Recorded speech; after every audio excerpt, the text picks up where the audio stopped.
Health news మీకోసం.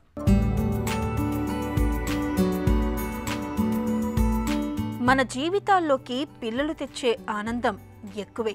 అయితే ఈ క్రమంలో తల్లుల్లో శారీరకంగా, మానసికంగా కనిపించే మార్పులు బేబీ బ్లూస్కి కారణమవుతూ ఉంటాయి.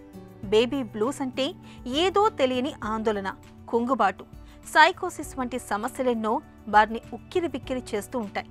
ప్రపంచవ్యాప్తంగా 10% మంది గర్భిణీలు, 13% మంది బాలింతలు ఇటువంటి మానసిక సమస్యల బారిన పడుతున్నట్లు లాన్సెట్ పత్రికలో తాజాగా ఒక నివేదిక ప్రచురితమైంది.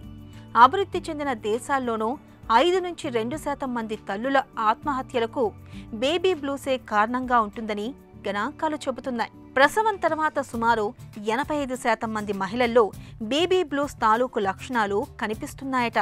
అయితే అందులో 70% మంది వాటిని గుర్తించలేక బయటకు చెప్పలేకపోతున్నారని చెబుతున్నారు నిపుణులు. ఈ బేబీ బ్లూస్ ప్రభావం తల్లి ఆరోగ్యంపైనే కాదు, బిడ్డ ఆరోగ్యంపైన కూడా ఉంటుంది.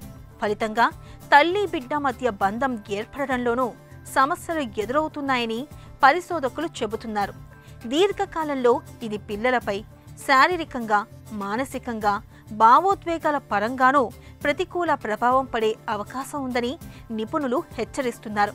అందుకే కాన్పు తర్వాత బాలింతగా ఉన్న కాలంలో తల్లికి తగిన సహాయ సహకారాలు అందిస్తూ మానసిక ఆరోగ్యానికి తోడ్పడాల్సిన అవసరం కుటుంబ సభ్యులపై ఉంటుంది. అందుకోసం ఇలాంటి సమస్యలేవైనా ఉంటే వాటి గురించి బహిరంగంగా చర్చించడం, అవగాహన కల్పించడం, బేబీ బ్లూస్ని మొదట్లోనే గుర్తించి చికిత్స చేయించడం లాంటివి చేయాలని నిపుణులు సూచిస్తున్నారు. అప్పుడే తల్లి బిడ్డ ఆరోగ్యంగా ఉంటారు.